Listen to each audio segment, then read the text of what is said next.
안녕하세요. 사연 읽어주는 남녀입니다.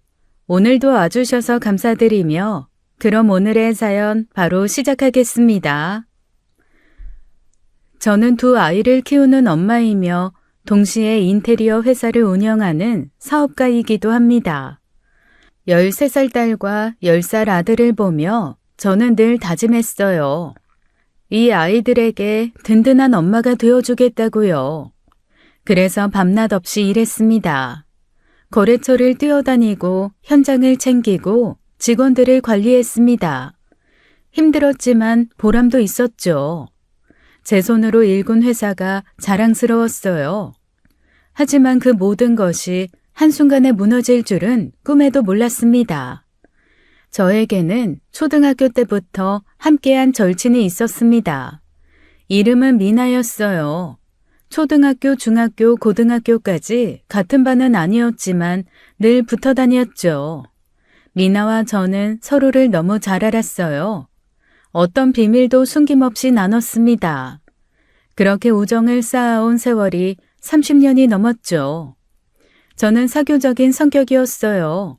추진력도 있었습니다. 그래서 인테리어 사업을 시작했어요. 미나는 부동산 중개업소를 운영했습니다. 둘 다 자영업자로 바쁘게 살았죠. 그래도 시간 날 때마다 만나 수다를 떨었어요. 사실 미나와 저 사이에는 묘한 추억이 하나 있었습니다. 고등학교 시절이었어요. 저희 둘은 같은 후배 남학생을 짝사랑했었죠. 그 남학생은 축구부였어요. 키도 크고 웃는 모습이 참 멋있었습니다. 미나와 저는 서로 그 후배를 좋아한다는 걸 알았어요. 그래도 우정에 금이 가진 않았죠. 오히려 둘이서 그 얘기를 하며 깔깔거렸습니다. 야, 근데 솔직히 내가 더 예뻐서 내가 고백하면 나랑 사귈 것 같지 않아? 무슨 소리야. 내가 훨씬 밝고 활발해서 남자애들이 나 더 좋아한다고. 에이, 꿈 깨. 내가 키도 너보다 크잖아. 그렇게 농담처럼 다투다가도 결국 둘 다 고백은 못했습니다. 그냥 멀리서 바라보기만 했죠. 졸업과 함께 그 후배와도 연락이 끊겼어요. 그러다가 그 후배와 우연히 재회했습니다. 친구 결혼식에서였어요. 후배는 저를 기억하고 있었죠. 반갑게 인사를 건네며 연락처를 물었습니다. 저는 바로 미나에게 전화를 걸었어요. 야, 미나야, 너 절대 못 믿을걸? 오늘 결혼식에서 그 후배 만났어. 우리가 좋아하던 그 후배. 헐, 진짜? 어떻게 됐어? 연락처는 땄어? 응, 연락처 받았어. 근데 엄청 떨렸어. 얼굴은 예전보다 더 잘생겼더라. 와, 대박. 그럼 이제 연락하고 만나보는 거야? 일단 밥이나 먹자고 할까봐. 당연하지. 야, 이번엔 꼭 잡아. 고등학교 때 못다한 사랑 지금이라도 해. 그렇게 다시 만나기 시작했고 자연스럽게 연애로 이어졌어요. 1년 만에 저희는 결혼을 했습니다. 미나는 제 결혼을 진심으로 축하해줬습니다. 그리고 얼마 지나지 않아 미나도 결혼을 했어요. 신랑은 건설회사 직원이었습니다. 성실하고 착한 사람이라고 미나가 자랑했죠. 자연스럽게 저희 부부와 미나 부부는 함께 어울리게 되었습니다. 주말이면 부부 동반으로 여행도 다녔어요. 아이들도 비슷한 또래여서 가족 모임도 자주 가졌죠. 저는 정말 행복했습니다. 사랑하는 남편, 귀여운 아이들, 그리고 오랜 절친과의 우정까지 모든 게 완벽해 보였어요. 하지만 그 완벽함 뒤에 무엇이 숨어 있었는지 저는 전혀 몰랐습니다. 결혼 후 남편은 제 회사에서 일하게 되었습니다. 현장 관리 업무를 맡겼어요. 처음에는 정말 성실했죠. 아침 일찍 출근해서 현장을 꼼꼼히 체크했습니다. 직원들과도 잘 지냈어요. 저는 남편이 든든했습니다. 사업도 잘 되고 가정도 화목해서 행복했어요. 그런데 언제부턴가 남편이 조금씩 달라지기 시작했습니다. 처음엔 작은 변화였어요. 출근 시간이 늦어졌습니다. 현장 보고도 대충대충 했죠. 저는 그냥 피곤한가 보다 생각했어요. 하지만 문제는 그게 아니었습니다. 회사를 확장하기 위해 저는 은행에서 대출을 받았어요. 2천만 원이었습니다. 그 돈으로 새 현장을 준비하고 자재를 구입할 계획이었죠. 그런데 한 달 후 이상한 일이 생겼어요. 거래를 하는 세무소에서 전화가 왔어요. 법인카드 결제 내역 확인 요청이었습니다. 저는 깜짝 놀라 카드 사용 내역을 확인했어요. 그리고 경악했죠. 법인카드로 150만 원짜리 시계가 결제되어 있었습니다. 80만 원짜리 명품 벨트도 있었어요. 60만 원짜리 재킷도 보였죠. 심지어 130만 원짜리 운동화까지 있었습니다. 전부 남편이 결제한 것들이었어요. 저는 그날 밤 남편을 기다렸습니다. 남편이 집에 들어오자마자 결제 내역을 들이밀었어요. 이게 뭐야? 이거 당신이 산 거 맞아? 시계, 옷, 신발. 이거 전부 회사 돈으로 산 거야? 그래서 그게 뭐 어때서? 나도 회사 일하잖아. 현장 뛰어다니는데 옷이랑 신발 좀 사는 게 문제야? 문제지. 당연히 문제야. 지금 회사 대출금 갚아야 하는 거 몰라? 이자만 해도 한 달에 얼만데. 그리고 이런 일 외적인 부분은 결제하면 안 되는 거야. 그것도 몰라? 아, 진짜. 그렇게 따지면 나도 할 말 있어. 나도 일하는데 월급이 얼마야? 고작 300만 원이잖아. 내가 현장 관리한다고 얼마나 고생하는데. 그래도 이건 아니잖아. 회사 돈을 함부로 쓰면 어떡해. 직원들 월급도 줘야 하고 자재비도 나가야 하는데. 직원들. 너는 직원들만 생각하지 나는 생각 안 해? 그리고 우리가 같이 버는 돈인데 왜 내가 못 써? 같이 번 돈? 회사 세운 게 누군데? 지금까지 거래처 발로 뛰어다니며 구한 게 누군데? 당신은 회사 잘려서 여기 들어온 지 고작 1년이야, 1년. 야, 지금 나한테 막말하는 거야? 현장 관리가 쉬운 줄 알아? 내가 없으면 현장이 돌아가겠냐? 말다툼은 점점 격해졌습니다. 그날 이후로도 남편의 법인카드 사용은 계속되었어요. 한 달에 200~300만 원씩 썼습니다. 회사 운영비가 부족해지기 시작했어요. 저는 남편에게 몇 번이고 타이르고 화내기를 반복했죠. 하지만 남편은 듣지 않았습니다. 결국 저는 결심했어요. 남편을 불러 말했습니다. 내일부터 회사 나오지 마. 당신 더 이상 우리 회사 직원 아니야. 뭐? 지금 나보고 나가라는 거야? 그래, 나가. 법인카드도 회수할 거고 월급도 이번 달까지만 줄게. 이야, 이 여자가 진짜? 좋아. 나도 더럽다 이런 회사. 안 다녀도 돼. 너나 혼자 열심히 해봐. 남편은 문을 쾅 닫고 나갔습니다. 저는 그 자리에 주저앉아 한참을 울었어요. 결혼이 이렇게 무너질 줄은 몰랐습니다.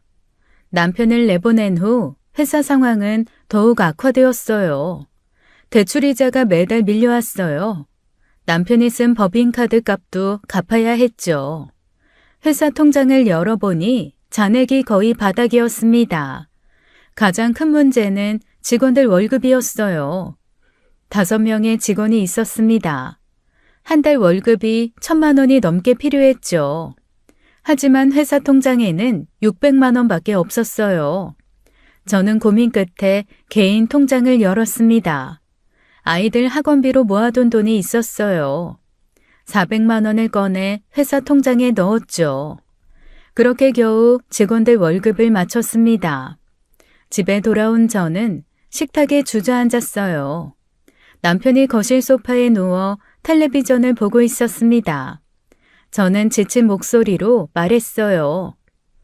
이번 달 직원들 월급 내 개인 돈으로 메웠어. 학원비 통장 털었어. 그래서 그게 내가 알 바야. 네가 회사 운영을 못해서 그런 거잖아. 뭐? 지금 무슨 소리 하는 거야? 사실이잖아. 네가 능력이 있으면 회사가 이 꼴이 되겠어? 거래처도 제대로 못 따오고. 너 때문에 회사가 이렇게 된 거잖아. 네가 법인카드로 돈을 얼마나 썼는데? 에이, 그까짓 거 몇백만 원 가지고. 진짜 문제는 네 경영 능력이야. 인정해. 저는 더 이상 말할 기력이 없었습니다.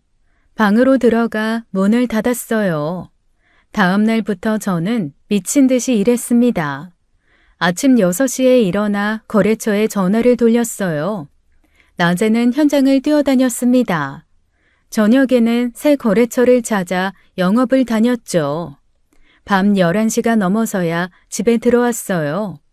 주말에도 쉬지 못했습니다. 토요일, 일요일 할 것 없이 일했어요. 몸은 점점 지쳐갔죠.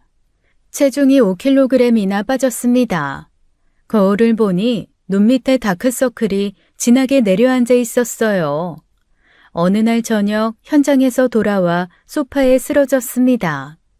온몸에 힘이 하나도 없었어요. 눈을 감으니 눈물이 주르르 흘러내렸죠. 그때 큰딸 서아가 제 옆에 조용히 앉았습니다. 서아는 제 손을 꼭 잡았어요. 엄마, 괜찮아? 저는 고개를 끄덕이며 애써 웃었습니다. 엄마 괜찮아. 그냥 좀 피곤해서 그래. 엄마 요즘 너무 힘들어 보여. 얼굴도 많이 여윈 것 같고 나 걱정돼. 미안해 서아야. 엄마가 요즘 일이 좀 많아서. 엄마는 항상 우리 걱정만 하잖아. 근데 엄마도 힘들 텐데. 엄마 너무 무리하지 마. 나도 이제 곧 중학생이야. 엄마 힘들면 나한테 말해도 돼. 서하의 말을 듣는 순간 눈물이 터졌습니다. 참고 또 참았던 눈물이 한꺼번에 쏟아졌어요. 서하는 저를 꼭 안아줬죠. 엄마, 울어도 돼. 괜찮아. 내가 옆에 있을게. 저는 딸의 품에 안겨 한참을 울었습니다. 이렇게 어린 딸이 엄마를 위로해 주다니요. 미안하면서도 고마웠어요. 하지만 눈물을 닦고 다시 일어서야 했습니다. 아이들을 위해서라도 이 위기를 넘겨야 했어요. 저는 다시 힘을 내기로 다짐했죠. 그리고 다음 날 아침 또다시 거래처를 찾아 나섰습니다. 그렇게 악착같이 일하던 어느 날이었습니다. 건물주에게서 연락이 왔어요. 심장이 철렁 내려앉았죠. 건물주는 재건축을 한다며 계약 해지를 통보했습니다. 나가달라는 것이었어요. 저는 막막했습니다. 회사 상황도 어려운데 사무실까지 옮겨야 하다니요. 하지만 어쩔 도리가 없었어요. 새 사무실을 구해야 했습니다. 저는 고민 끝에 미나에게 전화를 걸었죠. 미나야, 나 좀 도와줄 수 있어? 무슨 일인데? 목소리가 왜 그래? 건물주가 재건축한다고 나가래. 나 사무실 옮겨야 돼. 헐, 진짜? 그럼 지금 급한 거네? 어떤 조건으로 찾아? 있잖아. 솔직히 말하면 지금 회사 상황이 안 좋아. 남편이랑 문제도 있고. 그래서 월세 부담을 최대한 줄이고 싶어. 아, 그렇구나. 많이 힘들겠다. 걱정 마. 내가 좋은 데 찾아줄게. 우리 친구 아니야. 미나의 다정한 목소리에 눈시울이 뜨거워졌습니다. 역시 오랜 친구는 달랐어요. 제 사정을 이해해 주는 것만으로도 위로가 되었죠. 며칠 후 미나에게서 연락이 왔습니다. 서연아, 딱 좋은 매물 나왔어. 한번 볼래? 정말? 조건이 어떤데? 보증금은 좀 있어. 5천만 원인데 대신 월세가 엄청 저렴해. 80만 원이야. 저는 잠시 계산을 해봤습니다. 현재 사무실은 보증금 3천만 원에 월세 130만 원이었어요. 새 매물은 보증금이 2천만 원이 더 들지만 월세가 50만 원이나 싸졌죠. 월세 부담이 줄어드는 게 급선무였습니다. 보증금은 어떻게든 마련해 볼게. 월세가 저렴한 게 지금은 더 중요해. 그럼 내일 한번 보러 갈래? 위치도 괜찮아. 접근성도 좋고. 그래, 내일 시간 돼. 고마워, 미나야. 에이, 뭘. 우리 사이에 고맙긴. 내가 도와줘야지. 다음날 미나와 함께 매물을 보러 갔습니다. 위치는 정말 괜찮았어요. 건물도 깔끔했죠. 사무실 내부도 이전에 사용하던 사무실보다 인테리어가 더 좋았습니다. 어때? 괜찮지? 여기 건물주가 원래 까다로운데 내가 잘 말해서 월세 낮춰놨어. 좋은 것 같아. 여기로 결정할게. 오케이. 그럼 계약서 준비할게. 아참, 너니까 중개 수수료도 깎아줄게. 원래 100만 원인데 그냥 기름값 10만 원만 받을게. 진짜? 고마워, 미나야. 너 아니었으면 어쩔 뻔했어. 뭘 그래. 우리가 몇 년 친구인데. 힘들 때 서로 도와야지. 미나는 환하게 웃으며 제 어깨를 다독여줬어요. 저는 정말 다행이라고 생각했습니다. 이렇게 어려운 시기에 미나 같은 친구가 있다는 게 감사했어요. 일주일 후 계약이 완료되었습니다. 계약 완료. 다음 달부터 여기서 일하면 되는 거야. 힘내, 서연아. 이제 월세 부담 줄었으니까 조금씩 나아질 거야. 고마워. 정말 네가 없었으면 큰일 날 뻔했어. 에이, 또 그래. 앞으로도 힘들면 언제든지 말해. 내가 도와줄게. 저는 미나의 손을 꼭 잡았습니다. 오랜 친구의 따뜻한 마음이 정말 고마웠어요. 이 친구만은 끝까지 제 편이구나 싶었죠. 사무실 이전 준비를 하며 저는 조금씩 희망을 품었습니다. 월세 부담이 줄어드니 숨통이 트이는 것 같았어요. 이제 다시 시작할 수 있을 것 같았죠. 하지만 그때 저는 몰랐습니다. 이 모든 게 시작에 불과했다는 것을요. 어둠이었습니다.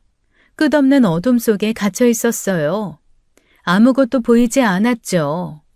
아무것도 느껴지지 않았습니다. 그런데 어느 순간부터 희미하게 소리가 들리기 시작했어요. 처음에는 아주 멀리서 들려오는 것 같았습니다. 웅웅거리는 소음 같았죠. 점점 소리가 선명해졌어요. 환자 상태는 혈압 정상이고 누군가 말하는 소리였습니다. 저는 정신을 집중했어요. 소리에 귀를 기울였죠. 침대 각도 조절해 주세요. 네, 알겠습니다. 의료진의 목소리였습니다. 저는 깨달았어요. 제가 병원에 있다는 것을요. 눈을 뜨려고 했습니다. 하지만 눈꺼풀이 움직이지 않았어요.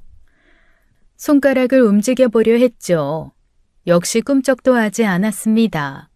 몸이 전혀 제 의지대로 움직이지 않았어요. 공포가 밀려왔습니다. 제 몸이 마비된 걸까요? 그때 기억이 조각조각 떠올랐어요. 사무실이었어요. 저는 사무실에 있었죠. 계단을 내려가고 있었습니다. 그리고 계단을 굴렀죠. 머리를 심하게 부딪혔어요. 그 다음은 기억이 없었습니다. 아, 내가 사고를 당했구나. 저는 상황을 이해했습니다. 계단에서 굴러 머리를 다쳤고 지금 병원에 누워있는 것이었어요. 하지만 왜 몸을 움직일 수 없는 걸까요? 얼마나 시간이 흘렀을까요?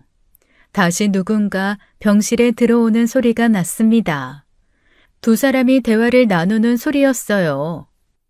이 환자분 차트 좀 보여주세요. 네, 여기 있습니다. 간호사의 목소리였습니다. 환자 상태는 어떤가요? 계속 같은 상태예요. 벌써 석 달째입니다. 석 달? 저는 귀를 의심했습니다. 석 달이라뇨. 의식은 아직 안 돌아왔고요. 네, 식물인간 상태로 계속 유지 중이에요.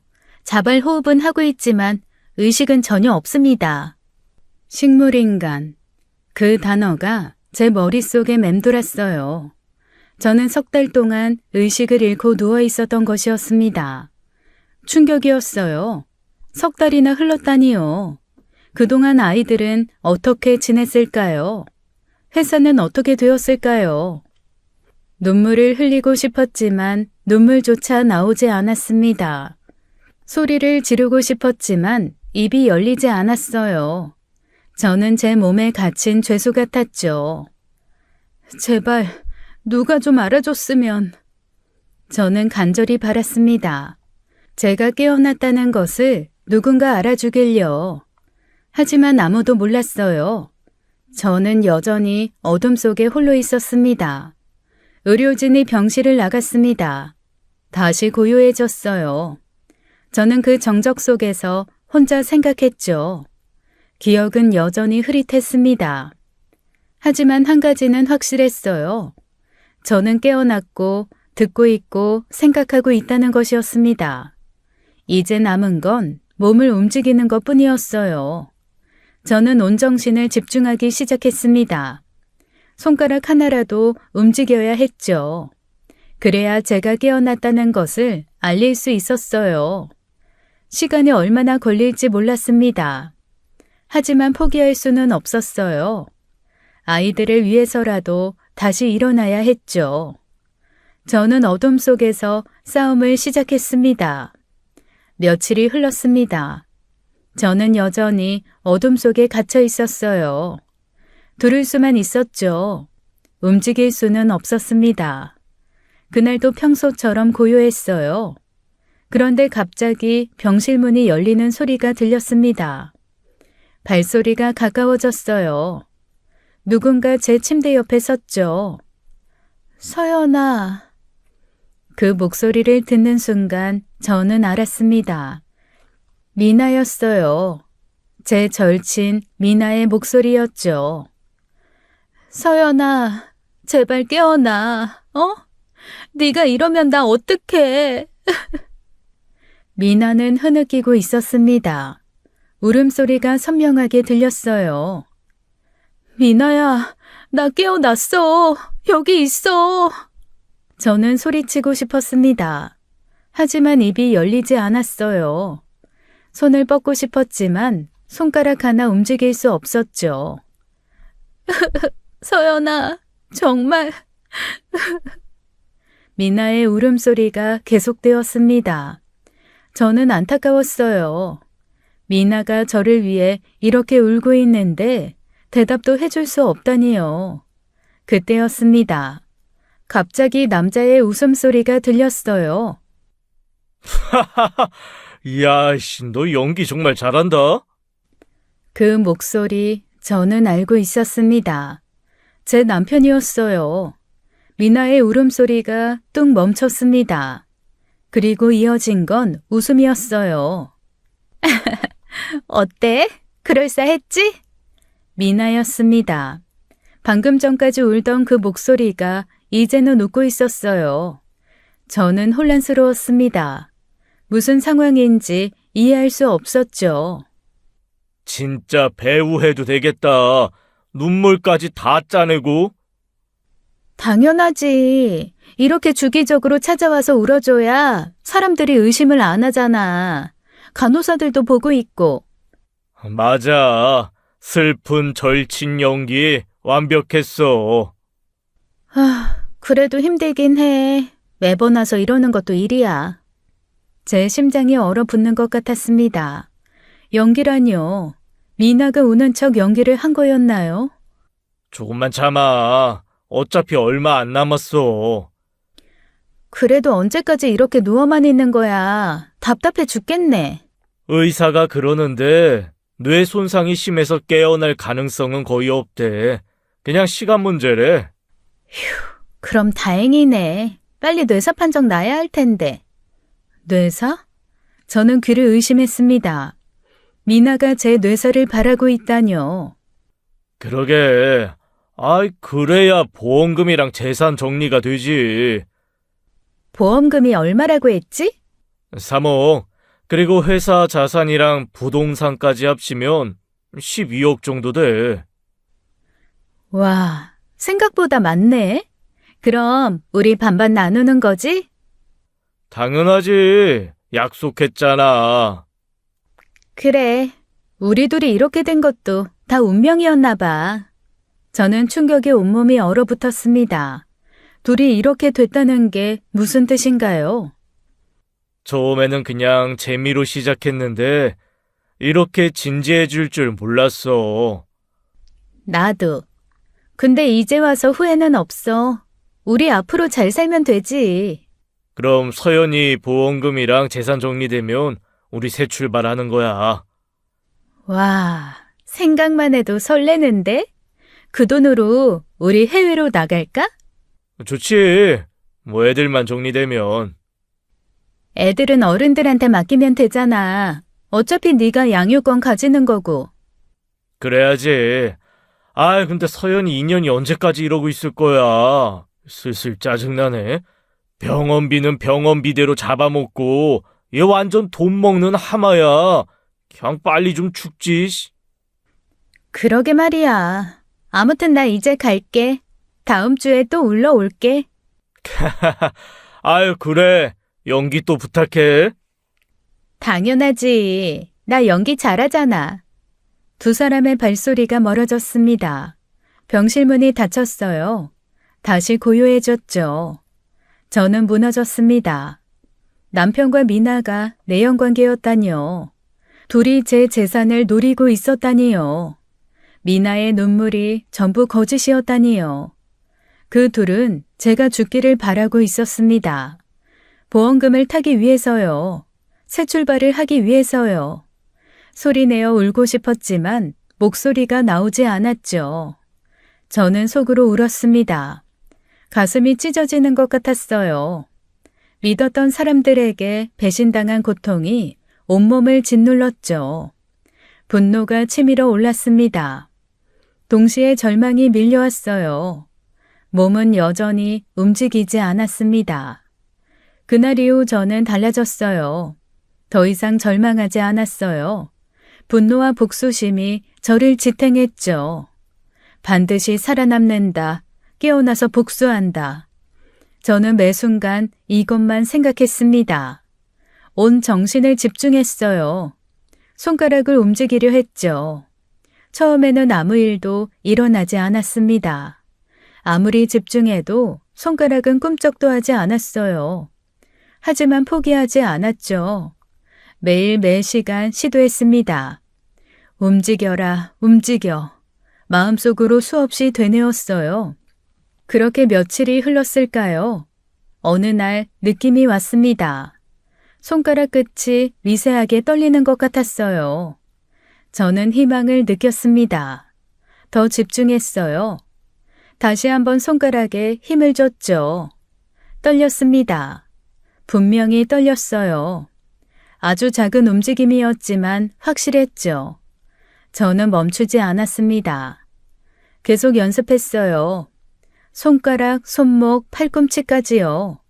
며칠 후에는 눈꺼풀에 집중했습니다.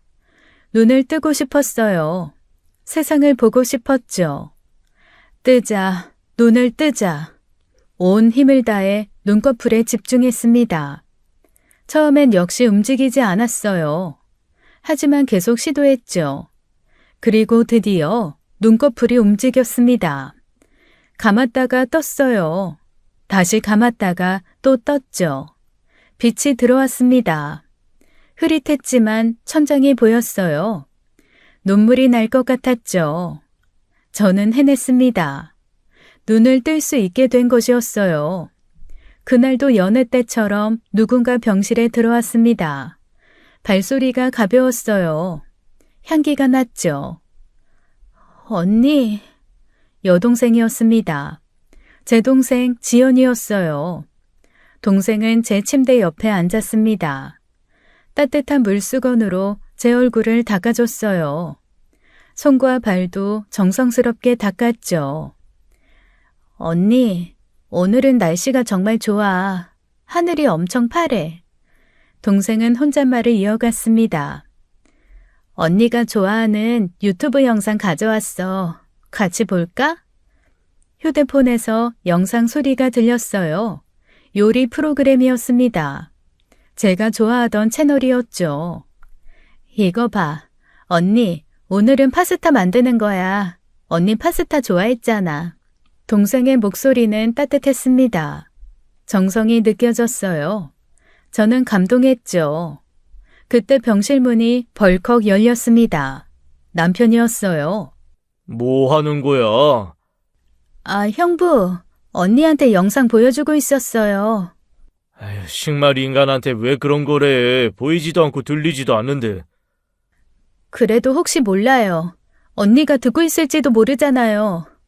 듣긴 뭘 들어. 의사가 뭐래? 의식 없다잖아.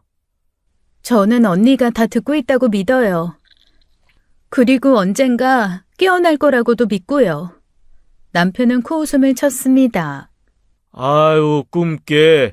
네 언니 이제 못 깨어나. 의사도 희망 없다고 했어. 형부 말이 좀 그렇네요. 희망이 없다뇨. 듣기 거북하네요. 그래도 저는 포기 안 해요. 언니는 강한 사람이에요. 꼭 돌아올 거예요. 남편은 투덜거리며 병실을 나갔습니다. 발소리가 멀어졌어요. 동생은 한숨을 쉬었습니다. 언니, 형부가 원래 저러지 않았는데 요즘 왜 저러는지 모르겠어. 아마 형부도 지친 것 같아. 너무 속상해하지 마, 언니. 저는 속으로 비웃었습니다. 남편이 왜 그러는지 저는 알고 있었어요. 제가 빨리 죽기를 바라고 있었죠. 듣지도 못한다고? 천만의 말씀. 나는 다 듣고 있어. 다 알고 있어. 조금만 기다려. 내가 깨어나면 너희를 지옥으로 보낼 거야. 저는 복수를 다짐했습니다. 이제 동생에게 알려야 할 때였어요. 동생이 평소처럼 제 손을 잡았어요. 이야기를 시작했죠. 언니, 오늘 날씨가... 저는 눈을 떠 동생을 똑바로 바라봤습니다. 눈을 크게 떴다가 감았어요. 다시 떴다가 감았죠. 동생이 말을 멈췄습니다. 저를 봤어요. 그리고 눈이 커졌죠. 언니, 지금 눈을... 저는 다시 눈을 깜빡였습니다. 또렷하게요. 동생에게 신호를 보냈어요. 언니 깨어난 거야? 동생이 소리를 질렀습니다. 병실문 쪽으로 뛰어가려고 했어요. 의사 선생님, 간호사님! 저는 급하게 눈을 깜빡였습니다. 빠르게 여러 번요. 안 된다는 신호였어요. 동생이 멈칫했습니다. 다시 제게로 돌아왔어요. 언니, 왜 그래? 저는 또 눈을 깜빡였습니다. 천천히 2번요. 아니라는 뜻이었죠. 동생은 혼란스러워했어요. 하지만 영리한 동생이었어요. 뭔가 이유가 있다는 걸 눈치챘죠.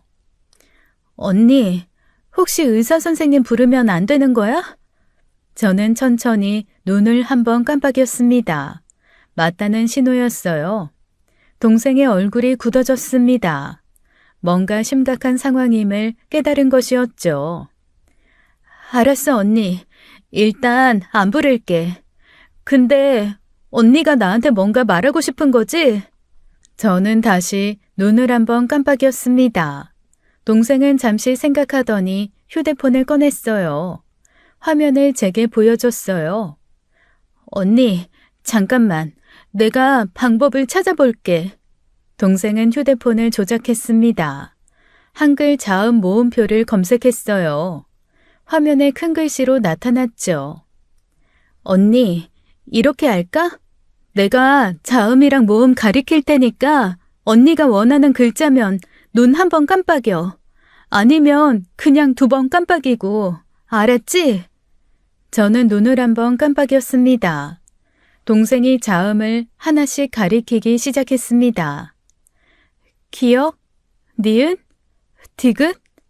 제가 원하는 자음이 나올 때까지 기다렸어요. 니은? 저는 눈을 한번 깜빡였습니다. 니은이 맞아? 좋아. 그럼 모음은? 아, 야, 아? 저는 눈을 깜빡였습니다. 나? 니은, 나? 다음 글자. 이렇게 한 글자씩 만들어 갔습니다. 시간이 오래 걸렸어요. 하지만 포기하지 않았죠. 남편, 미나, 내연관계. 마침내 문장이 완성되었습니다. 동생의 얼굴이 새하얘졌어요. 손이 떨렸습니다. 언니, 이게 무슨 소리야? 형부랑 미나 언니가? 저는 눈을 한번 깜빡였습니다. 확실히 보여줬어요. 동생은 휴대폰을 떨어뜨릴 뻔했습니다. 그럼 형부가 언니 사고 당했는데도 미나 언니랑... 저는 다시 문장을 만들기 시작했습니다. 보험금 노림, 죽기 바람. 동생은 완전히 무너졌어요. 소리 없이 울기 시작했어요.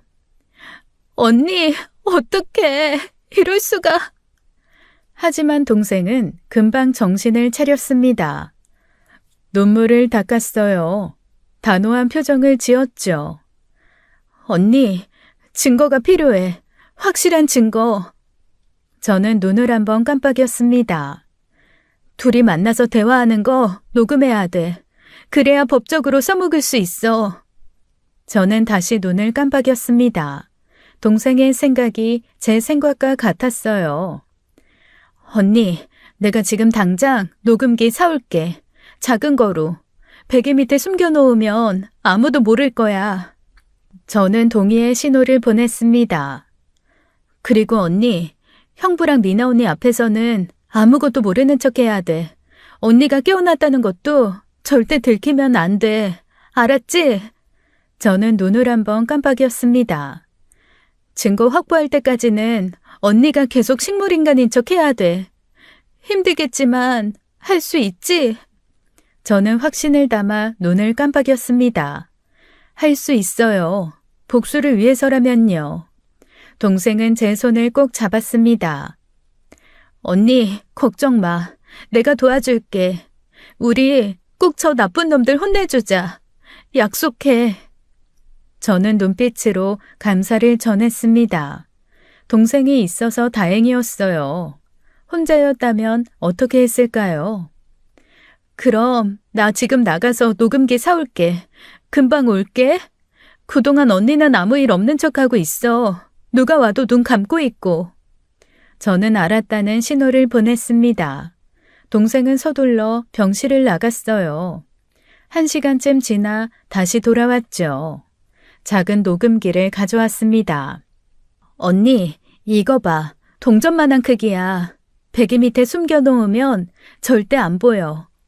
동생은 조심스럽게 제 베개를 들었습니다. 녹음기를 안쪽 깊숙이 숨겼어요. 다시 베개를 제자리에 놓았죠. 완벽해. 이제 저 나쁜 놈들 오기만 기다리면 돼. 언니, 조금만 참아. 곧 끝날 거야. 우리가 이길 거야. 저는 눈을 깜빡이며 대답했습니다. 그래요. 우리가 이길 거예요. 반드시요. 이틀이 지났어요. 저는 긴장한 채로 누워 있었어요. 눈을 감고 식물인간처럼 가만히 있었죠. 그때 병실 문이 열렸습니다. 두 사람의 발소리가 들렸어요. 남편과 미나였습니다. 소연아. 미나가 울먹이는 소리를 냈습니다. 제 침대 옆으로 다가왔어요. 여보, 제발 깨어나줘. 남편도 목이 메인 목소리로 말했습니다. 둘은 제 손을 꼭 잡았어요. 그때 간호사가 병실에 들어왔습니다. 보호자분들 계시네요. 환자분 상태 확인하러 왔어요. 네, 저희 계속 여기 있을게요. 미나의 목소리는 떨리고 있었습니다. 완벽한 연기였어요. 간호사가 제 상태를 체크하고 나갔습니다. 잠시 후 의사도 들렀다가 나갔어요. 병실이 조용해졌습니다. 더 이상 아무도 없었죠. 그 순간 미나의 울음소리가 뚝 끊겼습니다. 드디어 갔네. 목 아파 뒤지는 줄 알았네. 연기하느라 고생했어. 근데 진짜 너 배우 해도 되겠다. 그치? 간호사 완전 속은 것 같던데? 당연하지. 네가 얼마나 슬픈 척을 잘하는데. 둘은 웃기 시작했습니다. 저는 이를 악물었어요. 속으로 분노가 치밀었죠. 그나저나 얘는 언제까지 이러고 있을 거야? 답답해 죽겠네.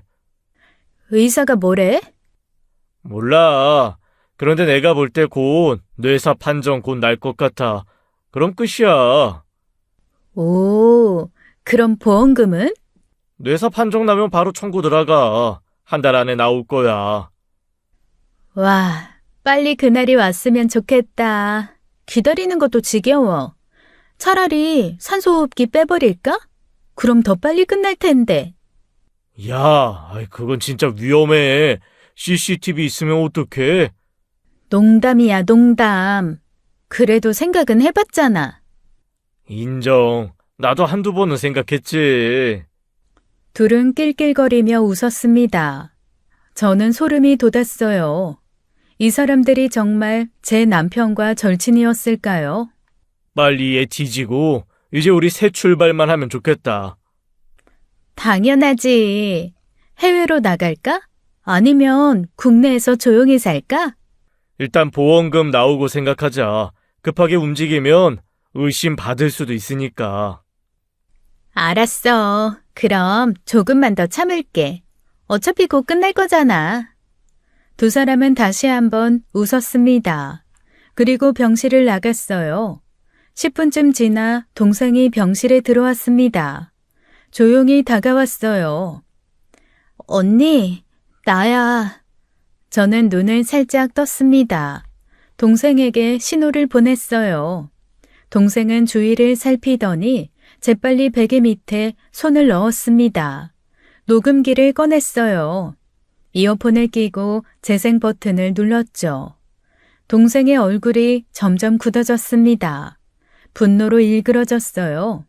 손이 부들부들 떨렸죠. 녹음을 다 듣고 난 동생은 이어폰을 빼고 제 귀에 속삭였습니다. 언니, 다 잡았어. 선명하게 다 녹음됐어. 저는 눈을 깜빡이며 대답했습니다. 이제 됐어요. 증거를 확보했어요. 저는 동생에게 신호를 보냈습니다. 눈을 크게 깜빡였어요. 의사를 부르라는 뜻이었죠. 알았어. 잠깐만 기다려. 동생은 병실 밖으로 나가 의료진을 불러왔습니다. 의사와 간호사가 함께 들어왔어요. 무슨 일이신가요? 선생님, 제 언니가 눈을 떴어요. 네? 정말입니까? 의사가 급히 제 침대로 다가왔습니다. 펜라이트로 제 눈을 비췄어요. 저는 천천히 눈을 떴습니다. 의사를 똑바로 바라봤죠. 그리고 입술을 움직였어요. 목소리가 나왔습니다. 작고 갈라진 목소리였지만 분명히 들렸어요. 세상에. 저 환자분, 제 말 들리십니까? 네. 의사는 깜짝 놀라 간호사에게 지시했습니다. 당장 신경과에 연락하고 정밀 검사 준비하세요. 네, 알겠습니다. 병실이 순식간에 분주해졌습니다. 의료진이 몰려들었어요. 믿을 수가 없네요. 정말 기적입니다. 저도 이런 경우는 처음 봐요. 저는 희미하게 웃었습니다. 소식이 퍼지자 가장 먼저 친정 부모님이 달려오셨어요. 소연아, 우리 딸. 어머니는 제 손을 잡고 울었습니다. 아버지도 눈시울을 붉히셨어요. 정말 다행이다, 딸아. 고생했구나. 저는 부모님께 미안했습니다. 얼마나 걱정하셨을까요? 그때 병실 문이 다시 열렸습니다. 남편과 미나가 들어왔어요. 여보, 깨어났다며? 정말이야? 서연아! 오마이갓! 진짜 깨어난 거야? 둘은 놀란 표정으로 달려왔습니다. 하지만 저는 알았어요. 그들의 얼굴에 드리운 당황함을요. 남편의 눈빛은 흔들리고 있었습니다. 미나의 입꼬리도 미세하게 떨렸어요. 기쁨이 아니라 짜증이 역력했죠. 정말 다행이야. 아니, 나 얼마나 걱정했는지 몰라. 맞아, 서연아. 우리 정말 매일 기도했어. 네가 깨어나길. 저는 그들을 바라봤습니다. 아무 말도 하지 않았어요. 그저 미소만 지었죠. 남편은 어색하게 제 손을 잡았습니다. 미나도 억지로 밝은 표정을 지었어요. 하지만 눈은 웃지 않았습니다. 그날 밤 부모님과 남편이 모두 돌아간 후였습니다. 동생만 병실에 남았어요. 동생은 제 곁에 바짝 다가와 속삭였습니다. 언니, 이제 다 말해. 지금 당장 이혼 소송 걸자. 녹음 파일 있잖아. 저는 고개를 저었습니다. 아직이에요. 왜? 증거도 있는데 왜 참아? 아직 안 돼. 제 목소리는 여전히 약했습니다. 하지만 의지는 확고했어요. 몸, 먼저 회복. 언니, 완벽하게 회복하고 그 다음에. 동생은 제 뜻을 이해했습니다. 고개를 끄덕였어요. 알았어. 언니가 준비될 때까지 기다릴게. 빨리 나. 저는 다짐했습니다. 최대한 빨리 회복하겠다고요. 다음 날부터 저는 재활치료에 매달렸습니다. 재활의학과로 옮겨져 본격적인 치료가 시작됐어요. 저는 쉬지 않았습니다. 저는 이를 악물었어요. 아팠어요. 온몸이 비명을 질렀죠. 하지만 멈출 수 없었습니다. 복수하려면 완벽하게 걸어야 했어요. 말도 또렷하게 해야 했죠. 그래야 법정에 설 수 있었습니다. 한 달이 지났어요. 저는 보행기를 잡고 걸을 수 있게 되었어요. 2달이 지났습니다. 지팡이만으로 걸을 수 있게 되었죠. 3달이 지났습니다. 드디어 아무 도움 없이 걸을 수 있게 되었습니다. 말하기도 거의 정상으로 돌아왔어요. 정말 놀랍습니다. 이 정도 회복 속도는 의학 교과서에 나올 만해요. 축하드려요. 이제 퇴원 준비하셔도 될 것 같아요. 저는 거울을 봤습니다. 많이 야윈 얼굴이었어요. 하지만 눈빛은 살아있었죠. 퇴원 날짜가 잡혔습니다. 그 소식을 들은 남편은 기뻐하는 척을 했어요. 와, 정말 다행이다. 이제 집에 가는 거야? 응, 일주일 후에. 잘 됐다. 내가 집도 깨끗하게 정리해 놓을게. 너무 좋다. 저는 남편을 바라봤습니다. 그의 눈빛에는 초조함이 어려 있었어요. 저는 속으로 비웃었습니다. 일주일 후면 모든 게 끝나요. 당신 인생이 끝나는 거죠. 저는 창밖을 바라봤어요. 햇살이 눈부셨어요. 곧 새로운 시작이 기다리고 있었죠. 퇴원하는 날이었습니다. 동생이 차를 가져와 저를 태웠어요. 집으로 향했죠. 집에 도착했습니다. 현관문을 열자 아이들이 뛰어나왔어요. 엄마! 엄마! 저는 두 아이를 꽉 안았습니다. 눈물이 주르르 흘러내렸어요. 다시 아이들을 안을 수 있다는 게 믿기지 않았죠. 엄마, 보고 싶었어요. 엄마, 아이들도 울었습니다. 제 품에 안겨 한참을 울었어요. 미안해. 엄마가 너무 오래 아팠지?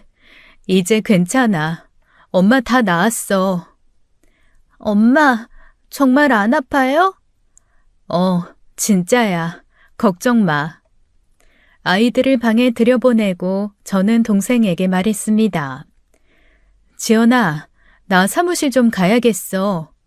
언니, 지금? 방금 퇴원했는데? 몸 상태 생각해. 일은 나중에 해도 돼. 일하러 가는 거 아니야. 남편 지옥에 보낼 찐 거 찾으러 가는 거야. 동생의 눈이 커졌습니다. 언니, 혹시 사무실에 뭐가 있어? 있어. 중요한 거 있어. 같이 가자. 저는 동생과 함께 사무실로 향했습니다. 석 달 만에 보는 사무실이었어요. 문을 열고 들어갔죠. 사무실은 그대로였습니다. 먼지만 쌓여 있었어요. 언니, 여기서 뭘 찾는 건데? 잠깐만. 저는 컴퓨터로 갔습니다. 전원을 켰어요. 부팅되는 동안 저는 천장을 올려다봤죠. 작은 카메라가 보였습니다. CCTV였어요. 언니, 저게 뭐야? CCTV야. CCTV? 사무실에 그런 게 있었어? 몇 달 전에 내가 몰래 설치한 거야. 저는 컴퓨터에 접속했습니다. CCTV 프로그램을 열었어요. 저장된 파일 목록이 나타났죠. 손가락이 떨렸습니다. 저는 날짜를 하나하나 확인했어요. 있다. 저는 CCTV 파일을 확인했습니다. 다행히 잘 있었어요. 저는 그 파일을 확인하고는 다시 집으로 향했습니다. 집에 있는 아이들을 친정에 맡겼어요. 친정엄마가 걱정을 했지만 저는 금방 끝날 거라 했습니다. 이제 본격적인 복수를 시작해야 했어요. 집으로 돌아온 저는 미나 남편에게 전화를 걸었습니다. 태호 씨, 저예요. 서연이요. 서연 씨, 깨어났다면서요. 정말 다행이에요. 감사해요. 태호 씨, 혹시 지금 시간 되세요? 지금요? 나 지금 미나 사무실에 있는데요. 무슨 일이에요? 제가 태호 씨한테 꼭 보여드릴 게 있어서요. 지금 가도 될까요? 그래요? 그럼 와봐요. 미나 외근 나갔는데 연락할까요? 아니요, 하지 마세요. 금방 갈게요. 저는 서둘러 미나 사무실로 향했습니다. 심장이 빠르게 뛰었어요. 사무실에 도착했습니다. 문을 열고 들어가자 태호 씨가 반갑게 맞아줬어요. 어서 와요, 서연 씨. 앉아요. 네, 그래서 나한테 보여줄 게 뭐예요? 저는 심호흡을 했습니다. 이제 말해야 할 때였어요. 태호 씨, 미나가 제 남편이랑 바람 피워요. 뭐? 무슨 소리예요? 태호 씨는 고개를 저었습니다. 믿을 수 없다는 표정이었어요. 증거가 있어요. 들어보세요. 저는 휴대폰을 꺼내 녹음 파일을 재생했습니다. 제가 식물인간으로 병원에 있는 동안 남편과 미나가 제 병실에서 떠들어댄 그 개소리들이 흘러나왔죠. 녹음 재생이 끝나고 태호 씨는 주먹을 불끈 쥐었어요. 이 미친년이, 이 개자식이, 태호 씨는 책상을 쾅 쳤습니다. 당장 죽여버리고 싶네. 태호 씨의 얼굴은 분노로 일그러졌어요. 태호 씨는 휴대폰을 꺼내 전화를 걸었어요. 민수 씨, 나 태호예요. 미나 사무실로 지금 당장 와봐요. 급한 일이에요, 빨리. 태호 씨는 전화를 끊고 의자에 앉았습니다. 숨을 거칠게 몰아쉬었어요. 서연 씨, 미안하지만 나가주세요. 내가 정리 좀 해야겠어요. 아니요, 저도 기다릴래요. 저는 구석 의자에 앉아 기다렸습니다. 20분쯤 지났을까요? 사무실 문이 열렸습니다. 미나가 들어왔어요. 여보, 무슨 일이야? 갑자기. 서연아. 미나는 저를 보고 당황했습니다. 잠시 후 또 문이 열렸어요. 남편이 들어왔어요.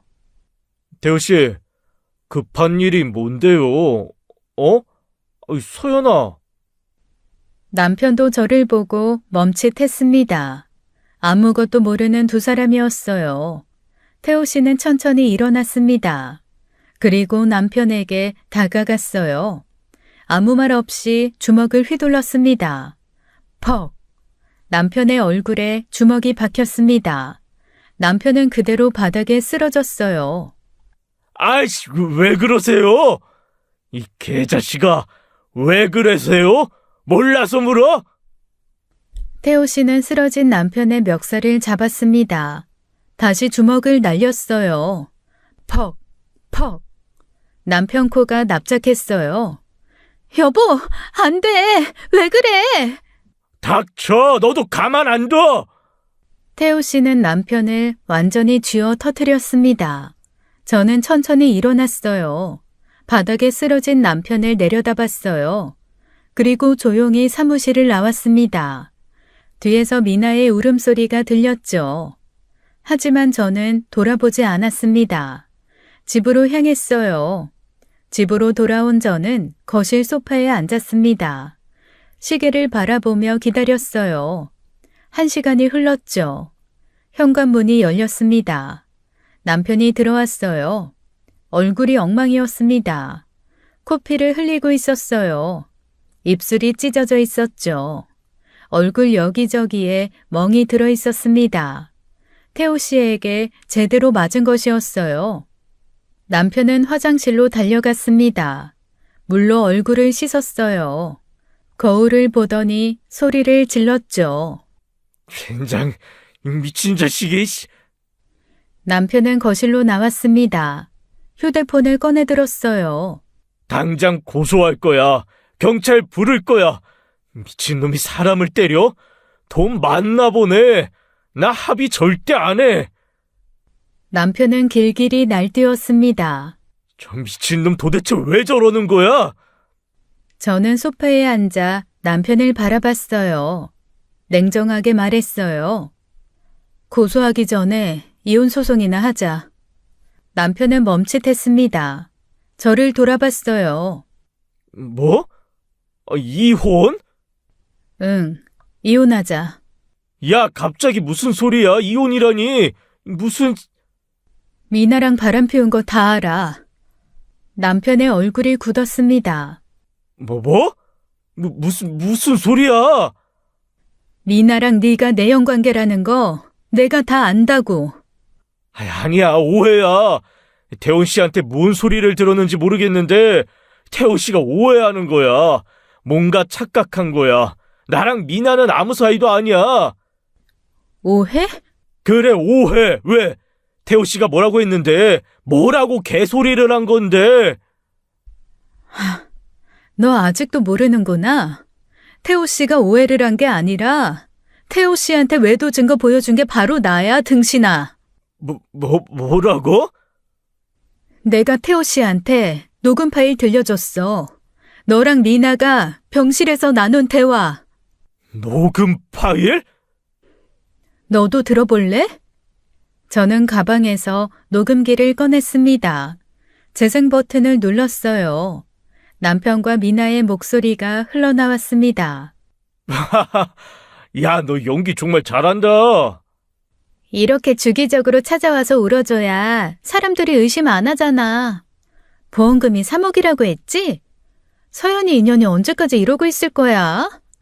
빨리 뇌사 판정 나면 좋겠다. 남편은 입을 벌린 채 굳어 있었습니다. 손이 부들부들 떨렸어요. 녹음이 끝났습니다. 어떡해. 병원에서 이미 오래전에 의식이 돌아왔어. 니들 대화 다 들었어. 전부 다. 저는 소리쳤습니다. 참았던 분노가 터져나왔어요. 내가 죽기를 바랐지? 보험금 타려고. 미나랑 새 출발하려고? 서연아, 그게... 나 3달 동안 식물인간처럼 누워 있었어. 근데 너희는 내 옆에서 내가 빨리 죽기를 바라고 있었어. 남편은 뒷걸음질 쳤습니다. 얼굴이 새하얗게 질렸어요. 아니야. 그건... 아니, 이게 뭐가 아니야. 증거가 있고 내가 다 들었는데. 그래, 눈도 못 뜨고 움직이지도 못했지만 다 들었어. 너희가 한 말 한마디 한마디 전부 다. 서연아, 나는... 변명하지 마. 이제 넌 끝이야. 그때였습니다. 누군가 집 초인종을 눌렀습니다. 저는 바로 현관으로 향했죠. 남편은 여전히 거실 바닥에 주저앉아 있었어요. 현관문을 열었습니다. 경찰 2명이 서 있었어요. 강민수 씨 계십니까? 네, 여기 있습니다. 경찰들이 안으로 들어왔습니다. 거실에 남편을 바라봤어요. 강민수 씨 맞으십니까? 네, 맞는데요. 무슨 일이세요? 강민수 씨, 살인 미수 혐의로 긴급 체포합니다. 남편의 얼굴이 더욱 창백해졌습니다. 뭐라고요?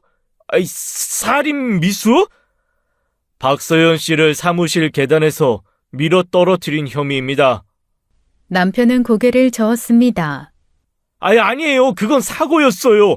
제가 밀은 게 아니에요. CCTV 영상 확보했습니다. 증거 명확합니다. 남편은 저를 돌아봤습니다. 눈이 크게 떠졌어요. CCTV? 사무실에 CCTV가 있었어? 저는 남편을 차갑게 바라봤습니다. 네가 몰래 현금 훔쳐가는 거 잡으려고 몇 달 전에 설치했어. 서연아, 너... 내가 퇴원하고 사무실로 바로 간 이유가 그거였어. CCTV 영상 확보하려고. 넌 사무실에 CCTV가 있는 줄도 몰랐겠지. 네가 거래처에서 받은 현금을 자꾸 몰래 가져갔잖아. 그래서 내가 증거 잡으려고 카메라를 달아놨어. 영상에서 피의자가 피해자의 등을 밀어 계단에서 떨어뜨리는 장면이 선명하게 담겨 있습니다. 아니에요. 그건 실수였어요. 그건 조사 과정에서 밝혀질 겁니다. 일단 동행해 주시죠. 경찰이 남편에게 수갑을 채웠습니다. 안 돼요. 서연아, 이거 오해야. 나 정말 억울해. 나 진짜 안 그랬어. 믿어줘, 제발. 저는 아무 말도 하지 않았습니다. 그저 남편을 바라봤을 뿐이에요. 경찰들이 남편을 끌고 나갔습니다. 서연아, 이건 아니야. 나 정말 억울하다고. 남편의 목소리가 점점 멀어졌습니다. 복도를 지나 계단을 내려가는 소리가 들렸어요. 현관문이 닫혔습니다. 조용해졌죠. 저는 소파에 앉았어요. 깊게 숨을 들이쉬었습니다. 끝났습니다. 정말 끝났어요. CCTV 영상은 명확했습니다. 남편이 제 뒤에서 다가와 주위를 살피는 모습이 담겨 있었어요. 그리고 제 등을 2손으로 미는 장면도요. 저는 계단을 굴러 떨어졌고 머리를 심하게 부딪혔죠. 증거는 확실했습니다. 변명의 여지가 없었어요. 남편은 구치소에 수감되었습니다. 살인미수 혐의로 기소됐어요. 저는 그 사이 바쁘게 움직였습니다. 이혼 소송을 접수했어요. 미나에 대한 상간녀 소송도 함께 진행했죠. 변호사는 승소가 확실하다고 했습니다.